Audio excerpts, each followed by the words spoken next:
But I think the reputation of it being one of the hardest games ever does hold up. I think it was interesting. This was probably only the second time we've used the Super Game Boy.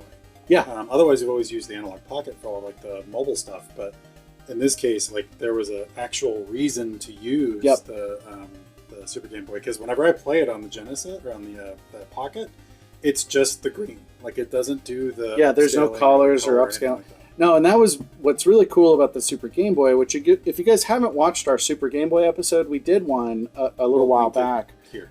And go watch it because it's pretty interesting. You get the frame and you get the special colors, and then Animaniacs is one of the Game Boy games that you get the special sound channels. Yeah, that the Super Nintendo it sounded drives. A lot better on the Super Game Boy than it does on the Pocket. Sure.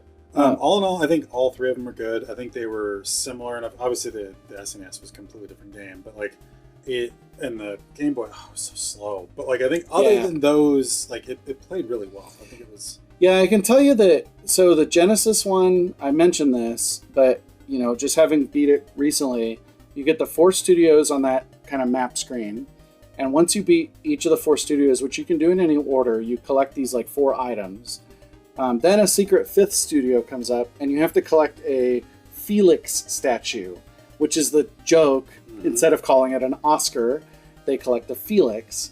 And so once you collect the Felix at the end of the secret 5th level, Pinky and the Brain come out. They steal all your items. They steal the Felix, and then you have to do a 6th like platform level, and then fight them as the final boss. And I'll tell you, it is super, super hard. You don't get very many hit points. You don't get very many continues. You really don't get very many lives. And so very difficult, I would imagine, to beat on this cartridge without that, like, I don't know, it's that mechanism of like eating your quarters. Yeah, just try it over and over and over and over and over again until you get all the timing and you know where all the enemies are. I feel like the Game Boy would be that same way, but less responsive.